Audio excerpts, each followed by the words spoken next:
Hey everyone, welcome back to null pointer academy. उम्मीद करता हूँ आप सब अच्छे होंगे, स्वस्थ होंगे, मस्त होंगे और एकदम जबरदस्त होंगे। तो लास्ट लेक्चर में हमने देखा था majority element using Moore's voting algorithm. हम आज एक और एल्गोरिदम सीखने वाले हैं जिसका नाम है केडांस एल्गोरिदम। कोई इसको केडेंस एल्गोरिदम बोलता है, कोई केडांस एल्गोरिदम बोलता है, डजेंट मैटर। हमें बात ये देखनी है कि हमारा जो प्रॉब्लम है वो सोल्व हो पा रहा है या नहीं। क्लियर है? तो आ जाते हैं अपनी स्क्रीन पर और देख लेते हैं हम आज का प्रॉब्लम। दिस इज मैक्सिमम सब एरे सम। मैक्सिमम सब एरे सम। ठीक है। लीड कोड 53 मिल जाएगा ना? 53 ऑन लीड कोड। ठीक है, तो समझ लेते हैं हमें क्वेश्चन क्या दिया हुआ है ना। तो मैं एग्जांपल में नम्स गिवन है विच इज -2 1, -2 1, -3 4, -1 2 1 5, -5 एंड 4। ठीक है, और इसका आउटपुट जो आ रहा है दैट इज 6। कैसे कि जो ये सब एरे है -4 1 2 1 है ना, इसका सम देखो कितना आ रहा है 6। 4 2 6 +1 7 एंड -1 is 6। तो हमें एक ऐसा सब एरे फाइंड करना है जिसका सम मैक्सिमम हो और उस सम को रिटर्न करना है। क्लियर है? देखो, तो अब हम इसको कर सकते हैं आराम से, है ना। तो सब एरे सबको पता होगा कि जो एरे का कंटिन्यूस पार्ट है कंटिन्यूस सब सीक्वेंस है। ठीक है, एक तो होता है सब सीक्वेंस, एक होता है सब एरे। सब सीक्वेंस क्या होता है? जैसे मैं यहाँ से 1 ले लिया, यहाँ से 4 ले लिया, यहाँ से 2 ले लिया, ये सब सीक्वेंस है। लेकिन सब एरे मतलब कि कॉन्टिन्यूस होना चाहिए, ऐसे बीच में गैप नहीं है। जैसे 2 1 3 4 ये एक सब एरे है, 2 1 5 ये एक सब एरे है, ये पूरा एरे खुद का एक सब एरे है ना। तो सब एरे और सब सीक्वेंस में आपको फर्क पता होगा। आई होप दिस आपको ये पता होगा। नहीं पता होगा तो देख लिया, अब मैंने बता ही दिया कि सब सीक्वेंस में तो हम रेंडमली एलिमेंट उठा सकते हैं इस ऑर्डर में, जो जिस ऑर्डर में वो एरे में पड़े हैं। नहीं तो जब हम एक साथ लेते हैं विदाउट एनी गैप तो उसको बोलते हैं सब एरे। क्लियर है? आ जाते हैं अपनी अप्रोच 1 पर, that is as always brute force. Approach 1, brute force. ठीक है, तो हम क्या करेंगे, सारे सब एरेज जनरेट कर लेंगे, सबका सम निकाल कर देखेंगे और जिसका सम मैक्सिमम है उसको स्टोर करके रिटर्न कर देंगे। क्लियर है? तो अगर देखें सारे सब एरेज की, अगर यहाँ से स्टार्ट करूँ तो ये एक सब एरे है, फिर ये एक सब एरे है, फिर ये एक सब एरे है। समझे क्या? देखो, एक ये सब एरे है, फिर एक ये सब एरे, फिर एक ये सब एरे है, ये सब एरे, सब एरे, सब एरे, सब एरे, सब एरे, खुद भी सब एरे। फिर यहाँ पे खड़े होंगे तो ये 1 एरे है, 1 सब एरे है, 1 3 है, 1 4 है, 1 4 1 है, फिर 2 भी इंक्लूड हो जाएगा, 1 भी इंक्लूड हो जाएगा। ठीक है, ऐसे करके एक एलिमेंट पे खड़े होकर उसके आगे एलिमेंट्स को हम देखते रहेंगे। क्लियर है? आराम से इसका कोड देख लेते हैं। That is going to be very easy. हमारे पास एक फंक्शन होगा that is going to take nums. ठीक है, एक एरे लेगा। हम क्या करेंगे, 4 i is equal to 0, i less than n, i plus plus. ठीक है, n क्या है? Size, array of size, size of array है ना। और next loop for j is equal to 0, j less than n, j plus plus. ठीक है, int sum is equal to 0। ठीक है, और int maxi is equal to int min. ठीक है, ये दो वेरिएबल इनिशियलाइज कर दिए। अब हम क्या कर रहे हैं, हम जैसे आई यहाँ से स्टार्ट कर रहे हैं, जे यहाँ से स्टार्ट किया, फिर जे आगे मूव होगा, यहाँ मूव होगा, है ना, फिर जे यहाँ मूव होगा। तो हमें क्या क्या आई से जे तक के सब एरे का सम चाहिए। तो एक और लूप चलेगा, 4 k इज इक्वल टू आई, के लेस देन जे, के प्लस प्लस। ठीक है, और हम क्या कर देंगे, sum plus is equal to nums of k, nums of k, and maxi is equal to max of sum comma k. ठीक है, और ये हमारा फोर लूप खत्म हुआ, 1 2 और ये तीसरा, और रिटर्न कर देंगे मैक्स। क्लियर है? ये हमारा ब्रूट फोर्स था। इसकी अगर टाइम कॉम्प्लेक्सिटी हम बात कर लें,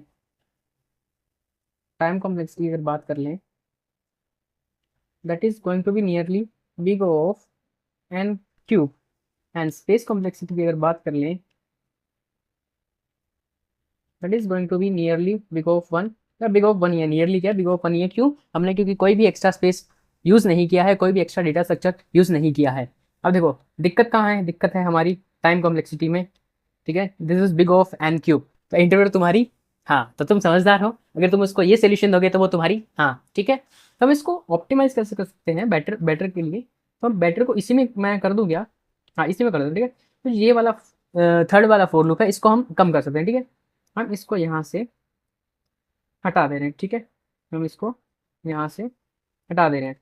देखो यार हम कर क्या रहे हैं, जब भी हम बढ़ रहे हैं तो जैसे पहले 2 लिया, फिर उसमें 1 ऐड किया, फिर उसमें -3 ऐड किया, फिर उसमें 4 ऐड किया। तो जब हम -1 ऐड करेंगे तो हम इन सबको फिर से लेने की ज़रूरत है क्या? नहीं यार, हम सीधा इस वाला तो हमने पहले कैलकुलेट कर लिया, उसमें -1 और ऐड कर देंगे। अब स्टार्टिंग से दोबारा दोबारा थोड़ी लेंगे, ठीक है। तो उससे हमारा तीसरा लूप एलिमिनेट हो जाएगा, क्लियर। हम क्या करेंगे, हम कहेंगे sum is equal to 0 and maxi is equal to int mean, तुम बाहर ही हो लो, है ना। और हम क्या कहेंगे, sum plus is equal to nums of j and maxi is equals to max of sum comma maxi, ठीक है। एक फोर लूप खत्म हुआ, दूसरा फोर लूप खत्म हुआ, रिटर्न मैक्सी, क्लियर है। ठीक है, तो इससे जो हमारी टाइम कॉम्प्लेक्सिटी है वो थोड़ी इंप्रूव हो गई, एन क्यूब से आ गई एन स्क्वायर पे, एन स्क्वायर पे। बट इंटरवल तो अभी भी खुश नहीं होगा, उसको तो एन चाहिए। तो इसलिए फिर हम आते हैं अपनी ऑप्टिमल अप्रोच पे, ठीक है। इसलिए हम आते हैं अपनी ऑप्टिमल अप्रोच पे, which is approach 3, approach 3 which is optimal which is Cadence algorithm। मैं इसको कडांस एल्गोरिदम बोलता हूँ, कोई इसको केडेंस एल्गोरिदम बोलते हैं, तो वो आपकी चॉइस है, आप इसको कुछ भी बोल सकते हैं, डजेंट मैटर। नाम क्या है, काम क्या है, ये पता होना चाहिए। ये टेढ़ा हो गया यार, चलो ठीक है, बॉक्स मान लो यार, ये बॉक्स है पुराना, ठीक चलो। तो इसका फंडा क्या है इस एल्गोरिदम का, देखो मैं आपको समझा देता हूँ इस एल्गोरिदम का फंडा क्या है, ठीक है। मैं एक नम सारे लेता हूँ, ठीक है। वही वाला अपना स्टार्टिंग वाला एग्जाम्पल लेते हैं, -2 1 -3 4 -1 2 1 -5 एंड 4, क्लियर है।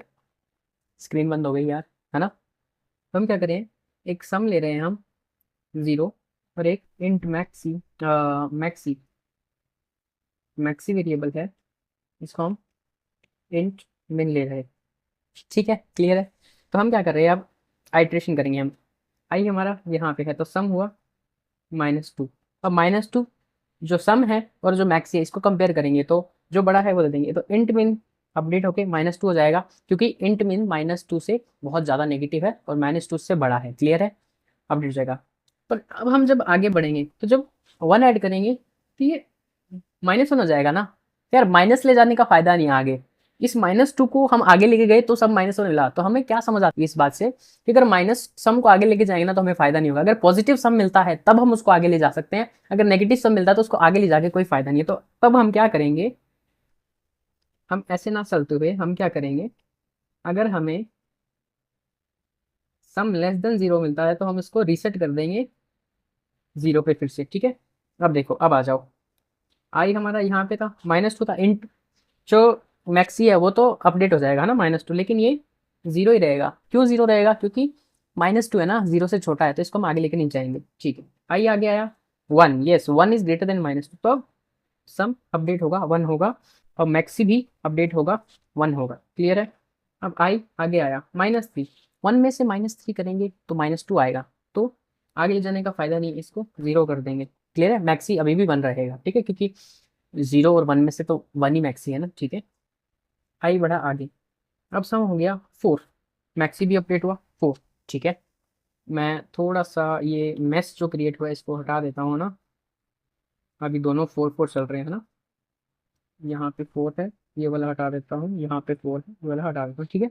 अब आई आगे बढ़ा, यहाँ पे वैल्यू सम का 3 हो गया, क्या इसको आगे लेके जाना चाहिए, हाँ बिल्कुल आगे लेके जाना चाहिए। और हमने इस -1 को क्यों ले लिया, क्योंकि -1 करने के बाद भी हमें जो ये ओवरऑल सम है ये पॉजिटिव मिल रहा है, तो हमें ये आगे जाके फायदा देगा, क्लियर है, आगे जाके फायदा, ठीक क्लियर है, ठीक है। आई आगे बढ़ा, सम हो गया 5, बढ़िया, तो ये मैक्सी भी हो गया 5। आई आगे बढ़ा, ये हुआ 6, मैक्सी भी हुआ 6।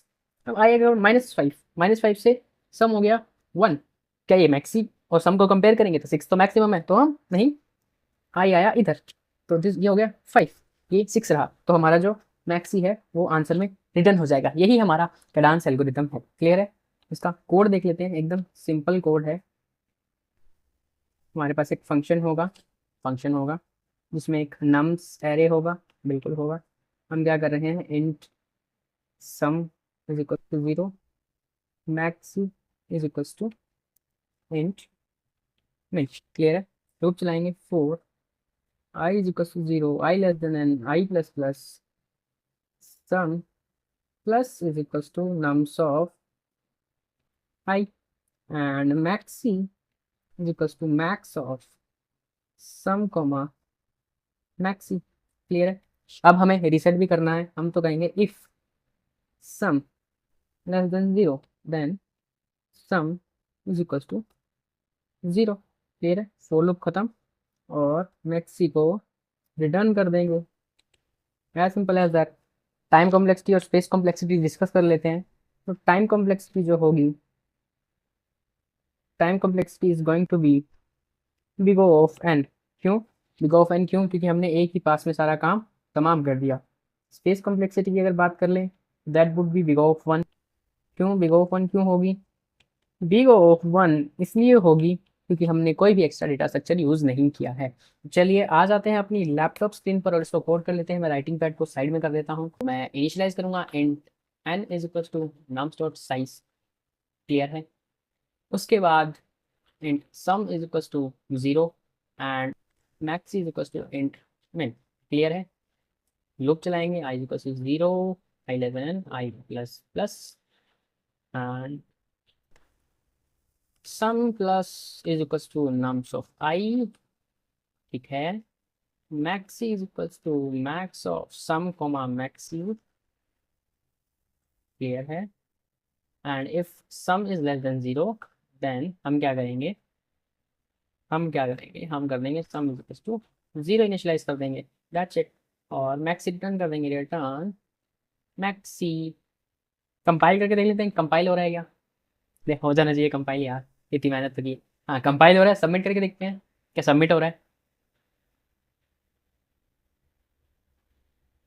जी हाँ, हमारा कोड सबमिट भी हो रहा है विद 100% बीट।